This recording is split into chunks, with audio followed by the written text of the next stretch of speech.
വർത്തമാനകാലത്തിൽ നമ്മൾ എവിടെയൊക്കെയാണ് പോരായ്മ അതെല്ലാം ചൂണ്ടിക്കാണിക്കേണ്ട ഒരു കടമയുണ്ടത്. പക്ഷെ അത് രാഷ്ട്രീയത്തിൽ മാത്രം നിൽക്കില്ല.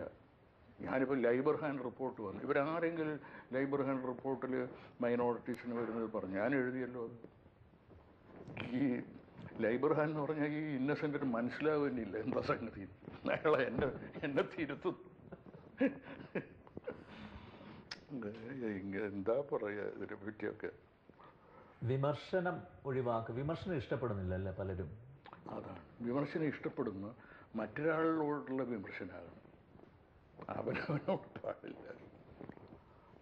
അതാണ്. സ്വന്തം ദേഹത്ത് മുറിവേൽക്കുമ്പോൾ മാത്രമേ അപ്പോഴേ അവർ മനസ്സിലാക്കുന്നുള്ളൂ അല്ലേ? മറ്റേത് അവർക്ക് അത് ആരാൻ്റെ അമ്മക്ക് ഭ്രാന്ത് വന്ന കാണാൻ സുഖം എന്ന് പറഞ്ഞില്ല, അതുപോലെയാണ്.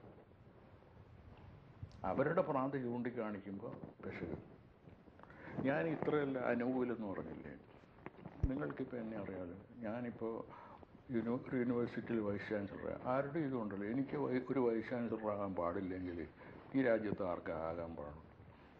എന്നെ നാഷണൽ ബുക്ക് ട്രസ്റ്റിൻ്റെ ചെയർമാനാക്കി. ഞാനിപ്പോഴേ എൻ്റെ ആത്മകഥ എഴുതുമ്പോൾ ഞാൻ നോക്കുകയായിരുന്നു, പ്രിയപ്പെട്ട അഴീവ് എനിക്ക് വന്ന് അർജുൻ സിംഗ് നേരിട്ട് എനിക്ക് കത്തെഴുതിയതിൻ്റെ ഒരു കോപ്പി ഉണ്ട് ഇതിൽ.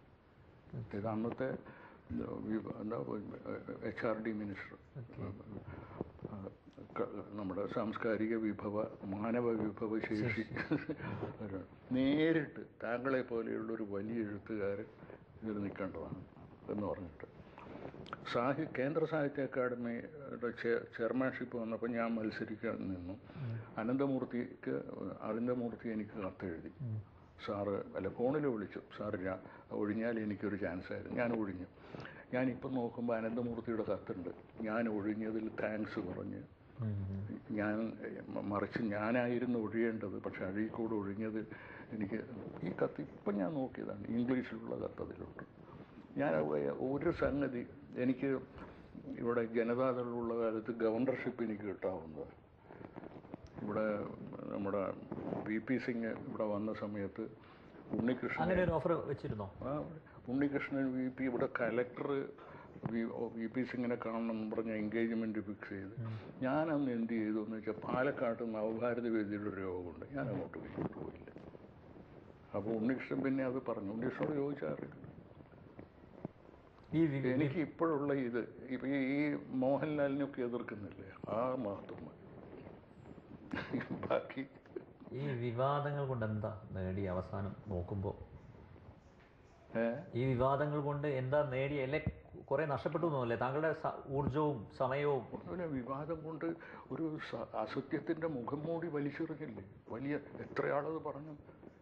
ഇവരെ പറ്റിയുള്ള തെറ്റിദ്ധാരണ ഒരുപടി നീങ്ങി. കുത്തകയുടെ കാര്യം അവർക്ക് അല്പം, കലാകാരന്മാർക്ക് അല്പം ഒരു സ്വാതന്ത്ര്യബോധം കിട്ടിയില്ല. അതല്ലേ ആ മാള അരവിന്ദൻ പറഞ്ഞല്ലോ, അയാളൊരു സിനിമക്കാരനല്ലേ, സൂപ്പർ സ്റ്റാർ എന്നുള്ള വാക്ക് കണ്ടുപിടിച്ചതാ തെറ്റെന്നാണ് പറഞ്ഞത്. അയാൾ എവിടുന്ന് ധൈര്യം കിട്ടി? എൻ്റെ വിമർശനത്തിന് ശേഷം ആ ധൈര്യം കിട്ടിയത്, അല്ലാതെ അല്ല. ഇവരുടെ ഈ പൊള്ളത്തരം തുറന്നു കാട്ടുക തന്നെയായിരുന്നു അല്ലേ ഉദ്ദേശ്യം? അതെ. അല്ല, എനിക്കത് ഇതിൽ ആഴത്തിൽ ഞാൻ ആദ്യം വിചാരിച്ചു തിലകനോട് ഇവർ നീതി പ്രവർത്തിക്കും, പക്ഷെ ഇവരെന്നെ എതിരിടാനാണ് നോക്കിയത്. അപ്പോഴെനിക്കും എതിർക്കാൻ അറിയുമെന്ന് ഞാൻ കാണിച്ചു കൊടുത്തു, അത്ര തന്നെ. അല്ല, ഈ തിലകൻ പ്രശ്നം ആ പ്രശ്നത്തിൽ നിന്നും വഴിതിരിച്ച് വിടുകയായിരുന്നു, അല്ലെങ്കിൽ അത് കുറെ കൂടി കോംപ്ലിക്കേറ്റഡ് ആക്കുകയായിരുന്നു? അല്ല, തിലകൻ പ്രശ്നത്തിന് ആഴത്തിലുള്ള വലിയ പ്രശ്നങ്ങൾ ഇപ്പോൾ പുറത്തു വന്നു. തിലകൻ പ്രശ്നം നിസ്സാരമാണ്. എനിക്കിത് എവിടെയുണ്ട്, ഞാൻ വേണമെങ്കിൽ കാണിക്കാം. ഇവരുടെ ഫാൻസ് അസോസിയേഷന് രാജിവെച്ച ഒരുത്തൻ എനിക്ക് 4 പേജ് കത്തെഴുതിയിട്ടുണ്ട്. ഇവരുടെ സെക്ഷുവൽ സർവ്വ കഥകളും പറഞ്ഞിട്ടുണ്ട്. അതൊന്നും പറയാൻ കൊള്ളില്ല. ഒരുപക്ഷെ എനിക്ക് തോന്നുന്നു ഇവർക്കൊക്കെ പേടി കാണും ചിലപ്പോൾ. ഇപ്പം പേടിയാണ്. കാരണം എൻ്റെ കൂടുതൽ വിശദാംശങ്ങളിലോട്ട് പോകുമെന്നുള്ള കയ്യിലുള്ള എമിനീഷൻ എന്തൊക്കെയുണ്ട് എന്നുള്ള സ്ഫോടക വസ്തുക്കൾ.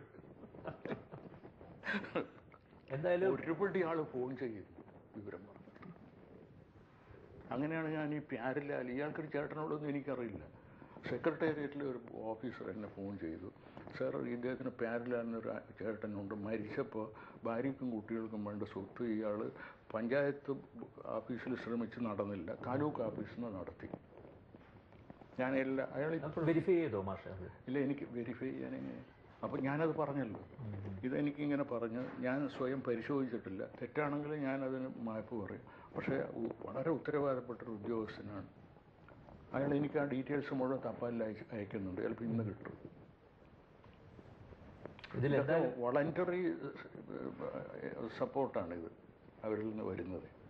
ഇല്ല, എന്തായാലും ഇപ്പോൾ അഭിനയിക്കാൻ ഒരു അവസരം കിട്ടിയിട്ടുണ്ടല്ലോ, ഒരു നമ്മുടെ സംവിധായകൻ അമ്പിളി. അല്ല, അത് ഈ പറയുമല്ലോ, പ്രസംഗത്തിൽ അത് അല്പം ഒരു അഭിനയത്തിൻ്റെ അംശമുണ്ട്. പക്ഷേ എനിക്ക് അഭിനയത്തിൻ്റെ എനിക്കിത് മതി. എനിക്ക് ഒരു അമിതമായ ആഗ്രഹവും ഇല്ലാത്ത ആളാണ്. ഒരാഗ്രഹമില്ല. ഞാൻ 10-40 പുസ്തകം എഴുതിയ ഇവർക്ക് അറിഞ്ഞുകൂടാ. ഇവരുടെ ഈ പഴയ കാലത്ത് ഇവരെക്കാൾ എത്ര വലിയ ആക്ടേഴ്സാണ് സത്യനൊക്കെ. ഇല്ലേ, അതിനെപ്പറ്റി വല്ല സംശയമുണ്ട്? സത്യൻ പോലും ഇനി ഒരു ഓർമ്മയായിട്ടില്ലേ നിൽക്കും. ഉമ്മറും മധുവും ഒക്കെ ഒരു ഓർമ്മയായിട്ടില്ലേ നിൽക്കും. എൻ്റെ പുസ്തകം അതല്ല, എത്രയോ കാലം കുട്ടികൾ ഇനിയും പഠിക്കുക. പക്ഷെ അത് ആർക്കും എഴുതാന്നാ പറയുന്നത്. പുസ്തകം ആർക്കും എഴുതാന്ന് മാത്രമേ. അതെ, ആർക്കും എഴുതാം. അത് അത്തരം പുസ്തകമായിരിക്കും. ഈ പുസ്തകത്തെ പറ്റി കൃഷ്ണവാര്യർ പറഞ്ഞു, ഇത് 10 കൊല്ലത്തിലൊരിക്കൽ മലയാള സാഹിത്യത്തിൽ ഇതുപോലെ ഒരു കൃതി വന്നാൽ മതിയായിരുന്നു. 10 കൊല്ലത്തിലൊരിക്കൽ. ഉപനിഷത്തിനെ പറ്റി ഇവിടുത്തെ പണ്ഡിതന്മാരും ബ്രാഹ്മണന്മാരും ഒക്കെ കഴിഞ്ഞ 3 നൂറ്റാണ്ടായിട്ട് ഉപനിഷത്ത് ചൊല്ലുന്നവരല്ലേ, പുസ്തകം വന്നില്ലല്ലോ. ഈ ഏകാന്ത ജീവിതം മാഷിനെ ആലോചനപ്പെടുത്തുന്നുണ്ടോ ഏതെങ്കിലും ഒരർത്ഥത്തിൽ? ഏകാന്തമല്ല, എൻ്റെ അത്ര ഒരു പബ്ലിക് ലൈഫ് ഭൂലോകത്തിൽ ഒരാൾക്കുമില്ല. നിരന്തരം ഒരു മാസം 10,000 കിലോമീറ്റർ ഞാൻ കാറിൽ യാത്ര ചെയ്യും. ട്രെയിനൊക്കെ വേറെ. 10,000 കിലോമീറ്ററൊക്കെ യാത്ര ചെയ്ത് 10-20 കൊല്ലമായിട്ടാണ്. ഒരു ചെറുപ്പക്കാരന് ഈ ട്രെയിൻ സ്റ്റാൻഡ് ചെയ്യാൻ കഴിയില്ല. യാത്ര ചെയ്യുക മാത്രമല്ല, 10-35 പ്രസംഗവും ചെയ്യണം. അത് 100 തരത്തിലുള്ള പ്രസംഗം. പക്ഷേ അല്ലെങ്കിൽ ഈ തിരക്കൊക്കെ കഴിഞ്ഞ് വീട്ടിലോട്ടേക്ക് വരുമ്പോൾ അർദ്ധരാത്രി 2 മണിക്ക്. അല്ല, അപ്പോൾ ഒരു കൂട്ട് വേണം എന്നങ്ങനെ കൂട്ടെന്ന് പറഞ്ഞാൽ ഒരു ആശ്വാസം വരാനെങ്കിലും. പിറ്റേന്നേക്കുള്ള യുദ്ധങ്ങളുണ്ടല്ലോ, അതിനെപ്പറ്റിയുള്ള സുഖമായ ഉറക്കമാണ് കിടന്ന രാവിലെ. അതാണ്. എനിക്ക് ഒരാഗ്രഹവുമില്ല ഒന്നാകണമെന്നോ, ഇവിടെ ചീഫ് മിനിസ്റ്റർ ആകണമെന്നോ, MLA ആകണമെന്നോ ഒരാഗ്രഹവും ഇല്ലെന്നേ. ഈ വിവാഹം കഴിക്കാത്തതിൽ വിഷമമുണ്ടോ? അതൊക്കെ ഒരു അതിർത്തി വരെയേ ഉള്ളൂ. പിന്നെ ചില സ്വഭാവങ്ങൾ, എനിക്ക് ആ സ്വഭാവം ഉണ്ടെന്ന് തോന്നുന്നു. ഞാൻ വിവാഹം എന്നെ ആളുകൾ ശ്രമിച്ചിരുന്നു. അങ്ങനെയാണ് അതിനാണ് ഞാൻ കുറച്ച് കത്തൊക്കെ എഴുതേണ്ടി വന്നു. ഇവരെല്ലാം പിന്നെ അവരെ പറ്റിയുള്ള കുറേ ആക്ഷേപമൊക്കെ കിട്ടി. അതാണ്